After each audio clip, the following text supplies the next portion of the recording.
Hola chicas y chicos, empezamos nuestro periplo por historia, por este curso de Historia de la Filosofía en el origen de la filosofía occidental. Enfatizamos el primero que estamos hablando de pensamiento occidental, eso es importante, ¿de acuerdo? No hemos sido los únicos que hemos pensado, pero bueno, nosotros vamos a ver cuál es nuestra herencia de pensamiento. Y una de esas ramificaciones pues es esta filosofía que surge en un momento determinado y en un contexto determinado que es en Grecia.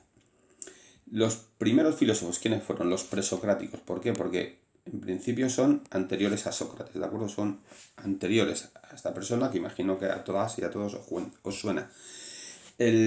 ¿Por qué digo que en principio supuestamente son anteriores? Porque no es verdad que todos sean anteriores. Algunos son coetáneos, que los veremos, los últimos presocráticos, y hay uno inclusive que es Demócrito, que sobrevive al propio Sócrates.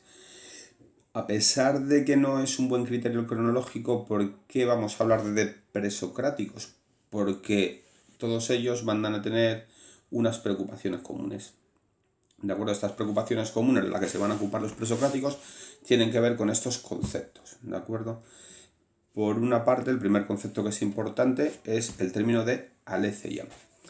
Los que sois de griego, pues esto lo sabréis mucho mejor que yo, por supuesto. Y cuando lo expliquemos en clase, pues os solicitaré vuestra ayuda, ¿no? Que sois los expertos en griego. Pero bueno, aquí pues voy yo comentando. El aletheia es el término con el que los griegos se referían a la verdad. ¿Qué entendían los griegos por verdad? Lo que nosotros entendemos hoy por verdad, ¿no? Pues la palabra aletheia viene del griego. Por una parte estaría esa privativa griega del amoral, que no tiene moral, ateo, el que no tiene Dios, apolítico, el que no tiene polis, ¿no? Que no se ocupa de la política, ¿no? Si eso fuera posible, esto último, no ocuparse de lo público, de lo político. Pero bueno, eso lo dejaremos para más adelante, ¿de acuerdo? Entonces, tenemos ese prefijo de la A, de la privativa griega, y luego tenemos lece. Lece es lo olvidado, ¿de acuerdo? Entonces, aletheia es lo no olvidado. ¿Qué es lo que están haciendo los griegos que inician la filosofía? Diferenciar entre lo real, la realidad, lo que real y verdaderamente es, y la apariencia. Nosotros, al observar la realidad, lo que nos encontramos previamente es la apariencia, que sería como una especie de velo, como un telón o algo así, ¿no? Un velo. Y entonces nosotros lo que tenemos que hacer es desvelar, ¿no? En el sentido de la lecella, e ir hacia lo no olvidado, que es lo que permanece detrás de ese velo y que es lo real, lo auténticamente real. ¿De acuerdo? Luego, por otra parte, tendríamos el término physis, de donde deriva el término física, ¿no? Que es lo que estudian en la asignatura, ¿no? Que lleva este nombre, que estudian ahí pues, las leyes y el orden de la naturaleza. ¿De acuerdo? La physis es la naturaleza. Pero hay que entenderlo en una triple dimensión. ¿De acuerdo? Por una parte, es la naturaleza entera, como acabamos de ver, ¿de acuerdo? Es el cosmos ordenado, el cosmos siempre es un orden, ¿de acuerdo? Pero la physis también es el origen de la realidad. Es decir, aquello de donde surge lo real, lo que nosotros vivenciamos, conocemos, vemos, ¿no? Sobre lo que nos preguntamos, y a la vez es la estructura de la realidad, es el orden. Si os fijáis que estudian en la asignatura de física las leyes que rigen el orden natural, ¿no? Pues intentan averiguar cuál es ese orden, esa estructura que rige lo real. Pero además es lo real mismo, es decir, que el orden forma parte de la naturaleza, es algo intrínseco. Luego tenemos el término arché o arché, depende de donde lo consultéis, hay perdona, que lo borro por hacerlo un poco mejor, la letra. Veréis que los que no me conocéis, que yo y la buena letra no somos buenos amigos. Y las herramientas digitales no siempre. ¿De acuerdo? Este término arché, que es una transcripción de un término griego, para que suene más a como ellos lo pronunciaban en principio, a veces se transcribe así, arché, otras veces se transcribe de este modo, arché. indistintamente de qué transcripción encontréis, es exactamente la misma. ¿Qué es el arjé? El arjé es lo originario, el origen, el principio, es lo antiguo. Es decir, pensar en un conocimiento, una ciencia que tenga una raíz en el arjé, ¿no? Bueno, pues seguramente que todos estéis pensando en la arqueología, ¿no? La arqueología,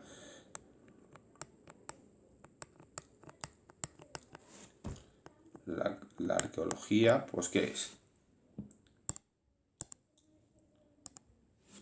Es la logía, el logos, que lo vamos a ver ahora, ¿de acuerdo? Es la logía acerca de qué? Del arjé, del originario, del origen, del principio, del antiguo, ¿no? En el sentido de que lo antiguo, ¿no? De que es lo anterior, a partir de lo cual todo se deriva. Y como todo deriva de este arjé, de esto que es originario, que es origen, que es principio, ¿qué es lo que ocurre? Que todo está en el arjé, ¿no? O todo, en tanto que todo derivamos de él, todos en sentido de cosmos, ¿no? En tanto que la realidad, la física deriva de ese arjé, pues la pregunta fundamental de estos filósofos, cuando se preguntan cuál es el origen de la naturaleza, de la física, de la realidad, ¿cuál es el origen? El arjé. Entonces la pregunta es por el arjé. ¿Por qué? Porque este arjé es esta realidad que veíamos aquí, que hay que desvelar, es lo auténticamente real. Todo lo demás que es una apariencia de ese arjé, un sucedáneo, un devenir del arjé, ¿no? Luego tenemos el logos, ¿de acuerdo? Palabra muy famosa, que hay que entender, famosa digo porque será conocida, la habéis escuchado muchísimas veces, ¿no? Hay que entenderla en una triple acepción. El logos sirve tanto para palabra, como para denotar razón, como para hablar de ley y orden, ¿de acuerdo? Nosotros, o es una solicitud mía más bien, ¿de acuerdo? Os voy a pedir que por logos entendamos efectivamente pues esta conjunción de palabras, razón y ley y orden, pero cuando lo entendemos en los ámbitos del conocimiento, como aquí, que está la arqueología o la geología, la biología, que entendamos discurso racional. El discurso lleva la palabra y racional pues lleva la razón, ¿no? Lógicamente, si es un discurso racional, pues toda razón pues lleva pues ese discurso racional siempre sigue una ley y unas órdenes, y un orden, ¿de acuerdo? ¿Dónde se estudia esa ley y ese orden? Pues bueno, en algo que se llama lógica. Entonces la lógica, que es el estudio del logos, al fin y al cabo de esa ley que rige el ámbito de la palabra y de la razón, ¿de acuerdo? Nosotros podemos hacer una cosa muy curiosa con esta palabra, ¿de acuerdo? Si nosotros cogemos aquí y vemos logos, ¿qué hemos dicho que es el logos? Pues que es ley, es orden en una acepción, ¿de acuerdo? En el otro sentido también es razón y también es palabra. En esa triple acepción podemos hacer un ejercicio simplista, es decir, simplificar la historia de la filosofía, que no es lo mejor, pero sí viene muy bien a veces para estructurar las cosas, ¿no? Es decir, bueno, pues vamos a colocar esto tal. Entonces podemos entender que la historia de la filosofía es una historia que se pregunta acerca del logos. Lo que ocurre es que a lo largo de la historia se va tomando el logos en sus distintas acepciones. La filosofía antigua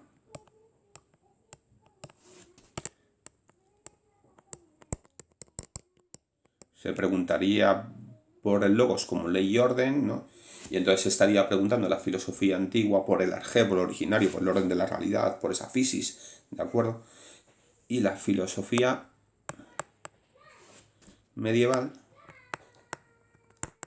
que por lo que sabéis ya de historia, que no es poco, sabéis que en la historia medieval de Occidente, de Europa, claro, de Europa, ¿qué es la realidad? Dios. ¿Qué es el logos? ¿Qué es esa ley, orden, razón y palabra que rige el universo? Dios. Por lo tanto, la filosofía medieval también es una pregunta acerca del logos como ley y orden. Pero esta ley y orden en la filosofía medieval es Dios, ¿de acuerdo? De la filosofía antigua y medieval podemos entender que se pregunta por la ley y por el orden, del orden del cosmos, ¿de acuerdo? ¿Cuál es el arjé? ¿Qué es la naturaleza y demás? La filosofía moderna se pregunta por el logos, pero como razón. Es decir, esta pregunta acerca de la realidad del cosmos que caracteriza la filosofía antigua, la filosofía medieval, se transforma aquí en una pregunta por el método. Recordad Descartes, ¿no? Que se pregunta cuál es el método adecuado para establecer un conocimiento de la realidad, ¿no? Entonces no se pregunta por la realidad, sino por la capacidad de conocer. ¿Somos nosotros capaces de conocer la realidad? Y después de eso, si somos capaces de responder a eso, si fuéramos capaces, ya iríamos a conocer la realidad, pero primeramente debemos saber si seríamos capaces. Y la filosofía contemporánea, que no se puede reducir toda ella a esto, contemporánea, es una pregunta acerca del lenguaje, del logos como palabra, ¿de acuerdo? ¿Por qué? Porque al fin y al cabo nosotros, ¿a través de qué nos relacionamos con la realidad? A través del lenguaje. Por eso la filosofía contemporánea hace una reflexión acerca del logos como palabra, como lenguaje. Es decir, vamos a hablar de qué es el lenguaje y a partir de ahí, pues como el lenguaje es el vehículo a través del cual accedemos a la realidad y es los elementos que utiliza el conocimiento, debemos realizar previamente esa reflexión. Entonces podríamos situar de este modo, en relación al término logos, una caracterización de lo que ha sido la historia de la filosofía. Ya comento que eso es algo un tanto simplista, pero que bueno, que nos permite colocar las 4 etapas del pensamiento occidental en relación al término logos, que eso es bastante interesante. Volviendo a donde estábamos, luego también tenemos el término nomos, ¿de acuerdo? Nomos, que es la norma, la ley, la costumbre, ¿de acuerdo? Son las leyes, pero aquí lo convenido, lo consensuado.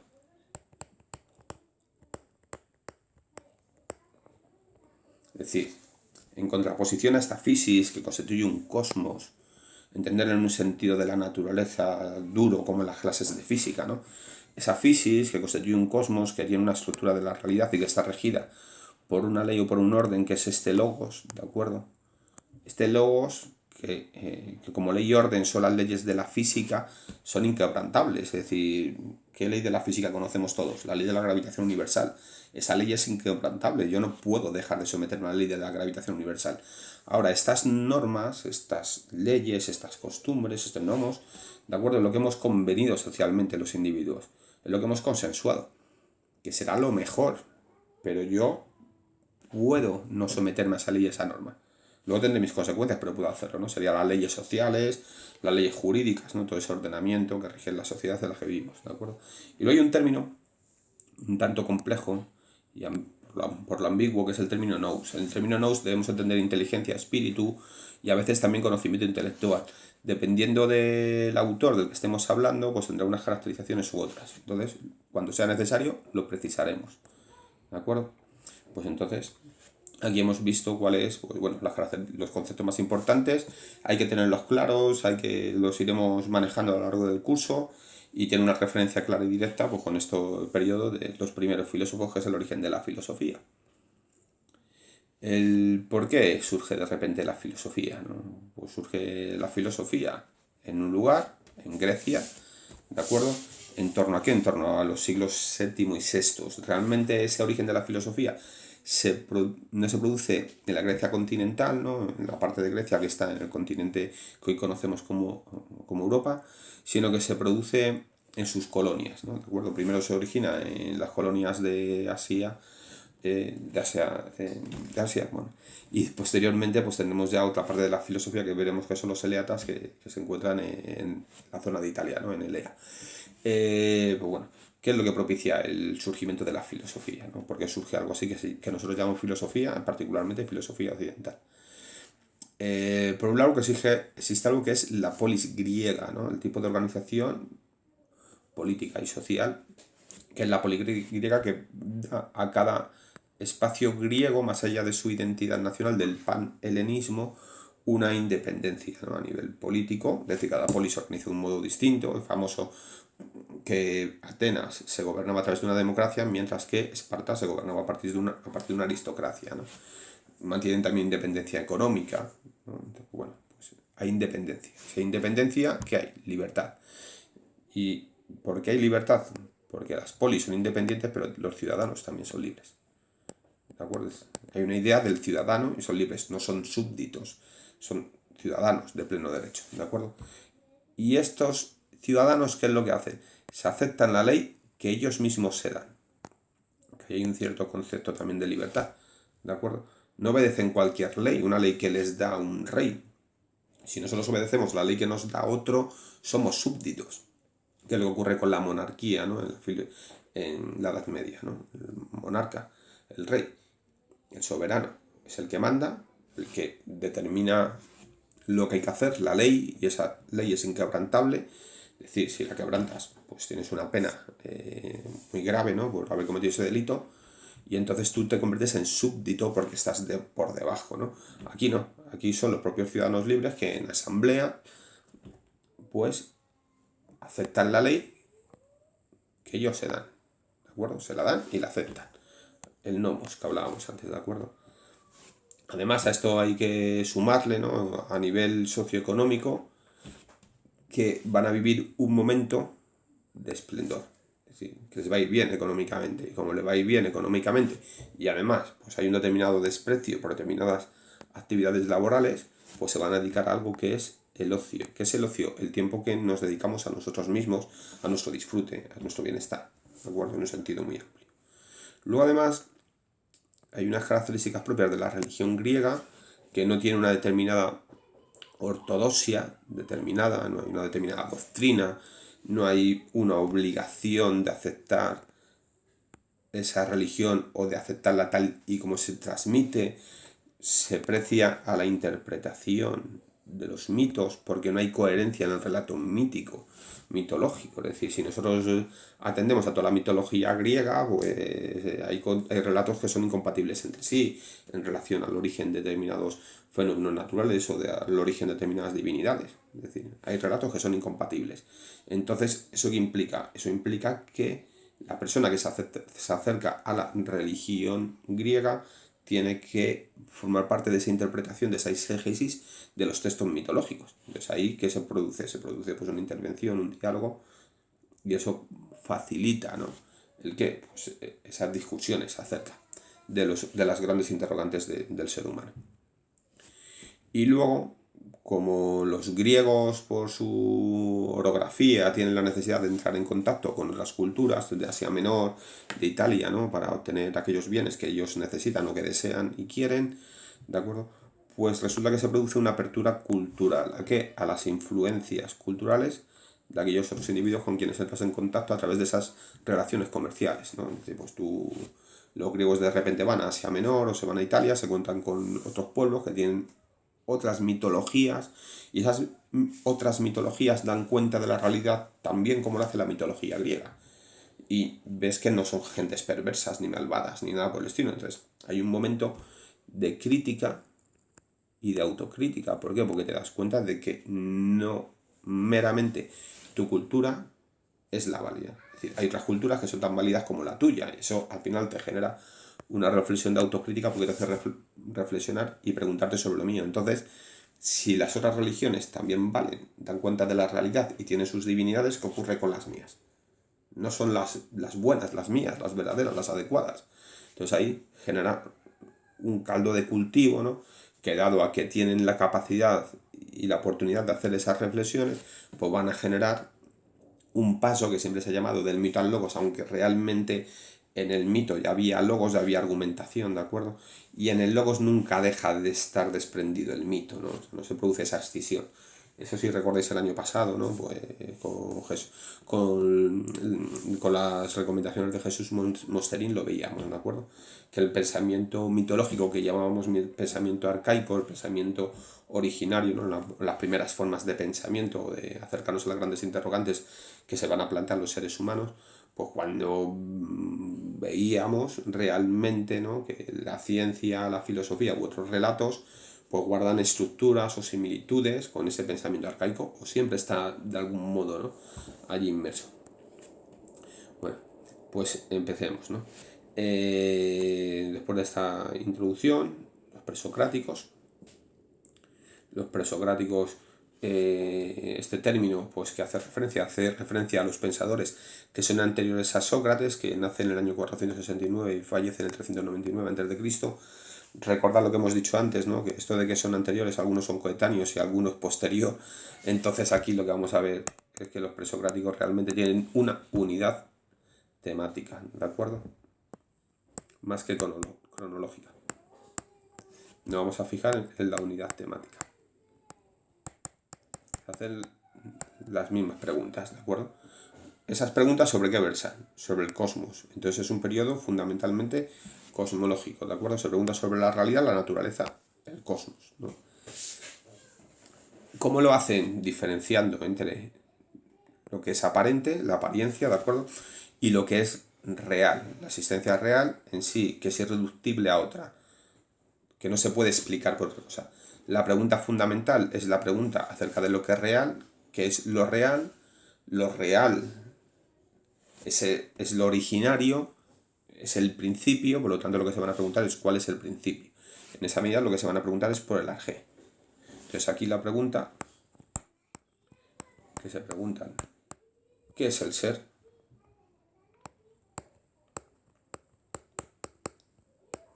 Cuando aquí están hablando del ser, están hablando de lo que real y verdaderamente existe. ¿Qué es lo que real y verdaderamente existe? El arjé. Es arjé. ¿De acuerdo? ¿Y qué es lo que caracteriza el origen de la filosofía?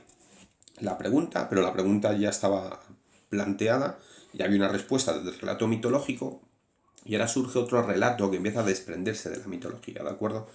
¿Y qué es lo que caracteriza esta nueva respuesta, que vamos a identificar con la filosofía y el origen de la filosofía occidental? Dos elementos. Por una parte, que es inmanente. ¿Qué quiere decir que es inmanente? Que la explicación de la naturaleza, del cosmos, ¿de acuerdo? Del origen, se encuentra donde, en la propia naturaleza. No se hace referencia ni se tiene en cuenta ningún elemento trascendente. La naturaleza se explica desde ella misma, es decir, ¿dónde está el logos que da cuenta de la naturaleza, del cosmos, de la física? En la propia naturaleza, ¿de acuerdo? Y el discurso que se utiliza es racional, ¿de acuerdo? Se desarrolla siguiendo reglas que determinan la lógica, ¿de acuerdo? En esa medida, como es un discurso racional, pues ya tendríamos una logía, ¿de acuerdo? Sería el origen de esas logías que luego se van a desprender de la filosofía dando lugar a las ciencias particulares y que ya lo tenemos aquí. Eso es lo que haría una logía, que yo lo que comentaba antes del discurso racional, ¿de acuerdo? Que hace la biología, pues explicar un fenómeno que se da en la naturaleza, que es la vida, desde la vida misma, es decir, desde la naturaleza misma, utilizando un procedimiento racional, ¿de acuerdo? Pues eso sería el origen de la filosofía, ¿no? No tan plantearse la pregunta fundamental, pero como ya estaba planteada, el ofrecer ese tipo de respuestas. Entonces tenemos aquí, en esa medida, a los primeros filósofos, que serían los primeros físicos. Los primeros físicos, ¿por qué? Porque se están ocupando de la fisis, ¿de acuerdo? Y tendríamos el monismo físico. Ante la pregunta de ¿qué es el ser?,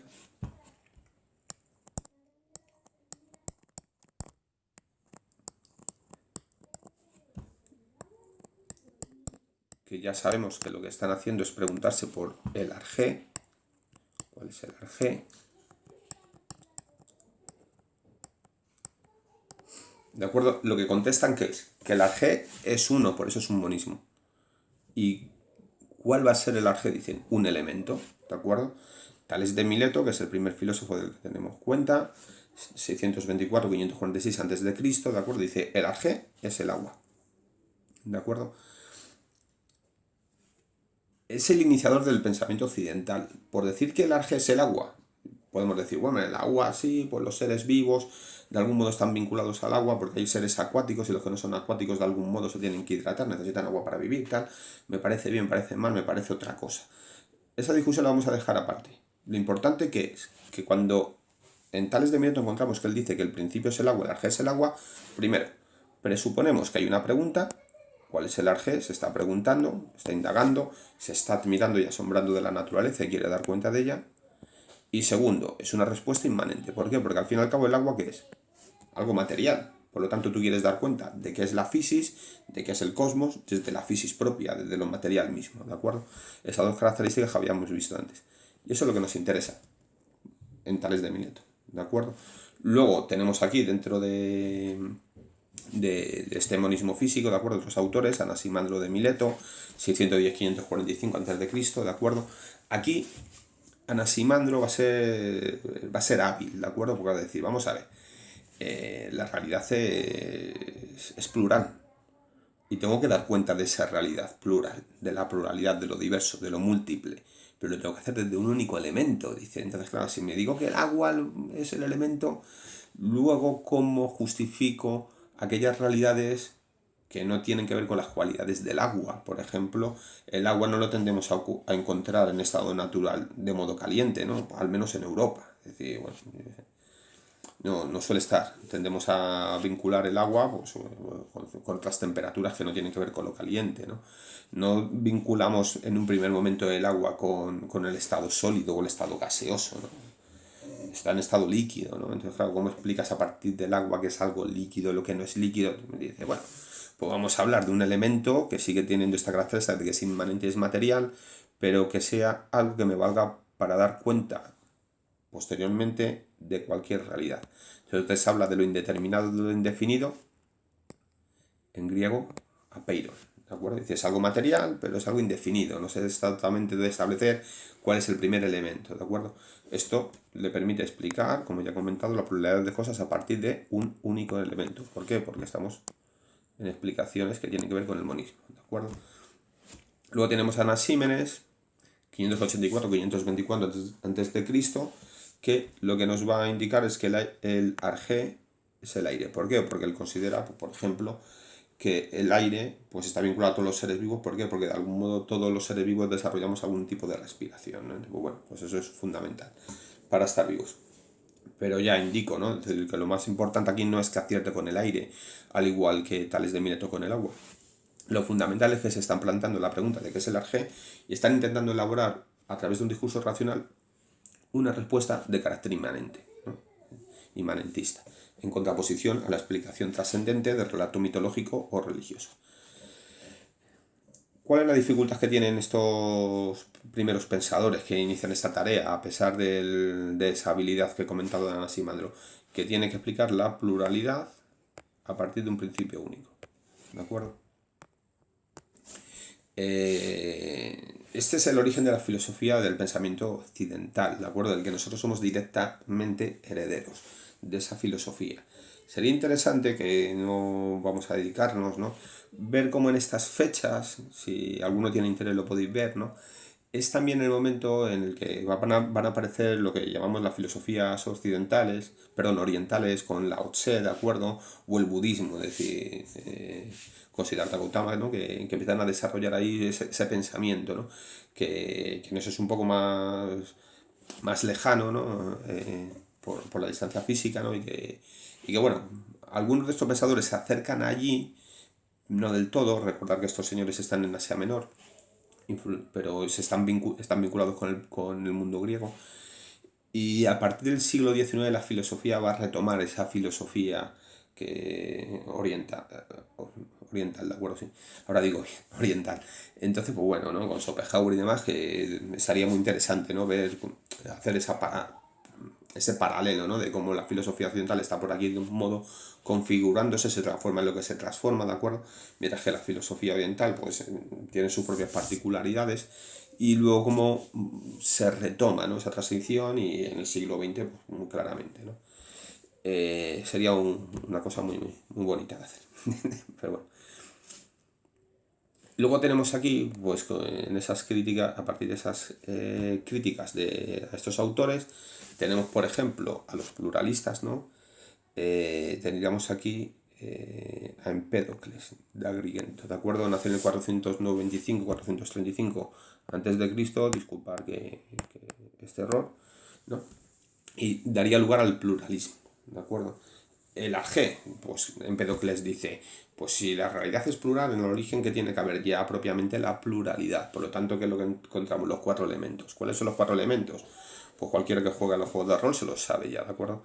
La tierra, el agua, el aire y el fuego, los 4 elementos de Aristóteles. Esos 4 elementos se encuentran en distinta combinación en cualquier cuerpo, ¿de acuerdo? En cualquier ser. Entonces unos cuerpos, pues si son más sólidos tienen más tierra, si son más moldeables tendrán más agua, algunos si son más calientes tienen fuego, pues así, ¿no? Es decir, pues ellos hacen esa composición, ¿de acuerdo?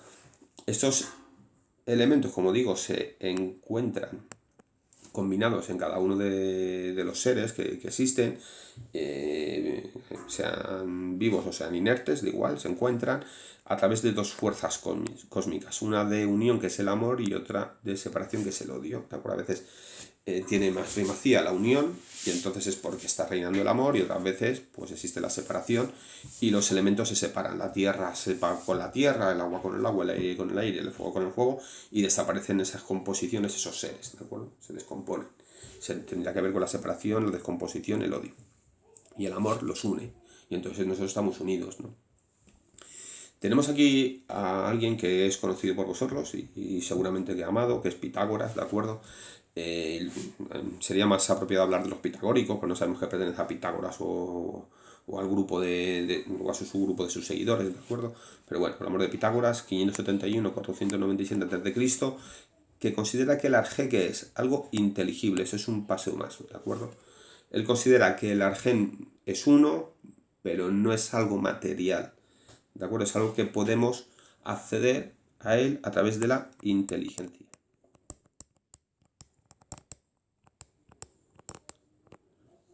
¿De acuerdo? Del espíritu. ¿Recordáis el nous de antes? Pues bueno, aquí el nous, que no lo vamos a mencionar, pero sería inteligencia, la inteligencia personal, conocimiento particular, ¿no? De cada uno de nosotros a través de esa facultad que es la razón. Entonces el arjé es algo inteligible, es algo que podemos acceder a ello a través de la inteligencia, ¿de acuerdo? El que dice que el arjé es el número. Se plantea, los pitagóricos no se plantea, se dan cuenta, ¿de acuerdo? De que se preguntan, ¿qué es lo que diferencia 2 notas musicales en un instrumento como la lira? Os pregunto ya a vosotros en un instrumento que os será más cercano. ¿Qué diferencia 2 notas musicales en una guitarra al hacerla tocar? Pues bueno, el que sepa tocar la guitarra, pues se dará cuenta de que lo que hace con la mano izquierda, salvo que sea zurdo, pues es ir presionando el mástil de la guitarra y lo que hace con ello, ¿qué es? Ir variando la longitud de la cuerda. La longitud es una cantidad, es algo numérico, ¿no? Tiene que ver. Es decir, lo que hace que varíe las notas musicales en los instrumentos, como la lira, como la guitarra, es la longitud de cuerda. Es decir, la diferencia que es numérica, cuantitativa. ¿Qué es lo que ocurre? Que hay unos velos que nos ocultan la realidad. Y entonces no nos damos cuenta que la auténtica realidad es el número. Pero el número es algo inteligible, es algo que se accede a través de la inteligencia, ¿de acuerdo? Aquí tendríamos un desprecio del conocimiento sensible y una preeminencia, una puesta en valor del conocimiento intelectual, de la razón. Sería Pitágoras, ¿de acuerdo? Y lo tendríamos a Heráclito, de Éfeso. Heráclito de Éfeso, 536-470 a.C., que lo que nos indica es que el arjé es el fuego, ¿de acuerdo? Porque ahora va a pensar Heráclito que el arjé es el fuego, ¿no? Él lo que está haciendo es pensar en las respuestas anteriores que acabamos de ver, ¿no? Dice, Tales de Mileto ha dicho que el arjé es el agua, Anaximandro ha dicho que el apeiron, Anaximen es el aire, ¿no? Cada uno con su respuesta, ¿no? Y él se da cuenta de una cosa, dice, bueno, cuando nos preguntamos qué es el ser, lo que hay que poner de manifiesto es que el ser está en devenir, que la realidad fluye, cambia constantemente. Entonces nos habla del fluir de la realidad. No hay una realidad estática, estanca, sino que lo que antes era deja de ser para devenir, para fluir, para convertirse en otra cosa, ¿no? Nosotros un momento fuimos niños y entonces ahora ¿qué somos? Pues somos algo distinto de los niños. No somos niños, ya no somos infantes. Entonces somos las personas que somos, ¿no? O sea, vosotros sois jóvenes y pues yo soy adulto. Somos otra cosa, hemos devenido, hemos cambiado. Y eso es lo que rige la realidad, el devenir, el cambio. El arjé es cambio. ¿Y cuál es el elemento material de lo que había dicho Empédocles que representa mejor el cambio? Pues el fuego. Pues si pensáis en una llama, la llama, el fuego, está en constante cambio. ¿De acuerdo? Es Heráclito el que enuncia la frase de no nos bañamos dos veces en el mismo río. ¿Por qué? Porque entre que salimos del primer baño y nos introducimos en el segundo, el río ha cambiado. Las partículas que componen el río ya no son las mismas, porque el río en el que nos hemos bañado la primera vez ha transcurrido, ha fluido hacia abajo, ¿no? Cuentan que una vez Heráclito pues, quedó con unos amigos, ¿no? Para bañarse en el río, ¿no? Y entonces le dijeron, nos quedamos en el río en el que nos bañamos ayer, ¿no? Y entonces él, pues no apareció, ¿no? Y cuando le preguntaron, oye, ¿no has ido? Dice, sí, sí, he ido, pero claro, he ido al río que nos bañamos ayer, que no está físicamente donde nos bañamos ayer, sí, ayer, sino que está más abajo, ¿no? Él se había ido, pues, a buscar esas partículas del río que estaban fluyendo, ¿no? Por el cauce, ¿no?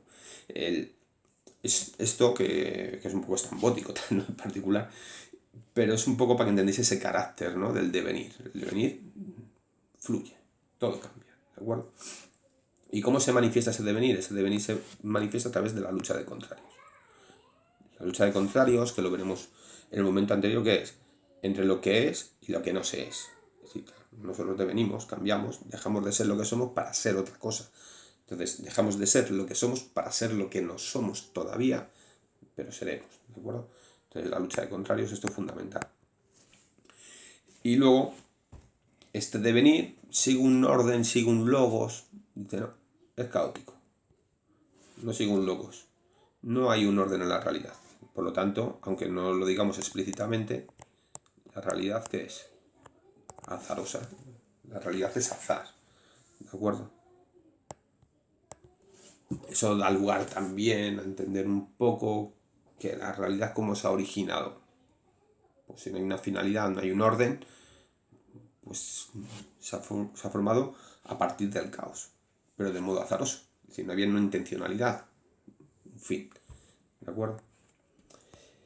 Y con esto, pues os doy las gracias por haber escuchado la explicación. Espero que os haya sido útil. Y nos queda la segunda parte de los presocráticos, que empezamos con los eleatas. Nada, espero haber, como he dicho, haber sido claro. Un saludo.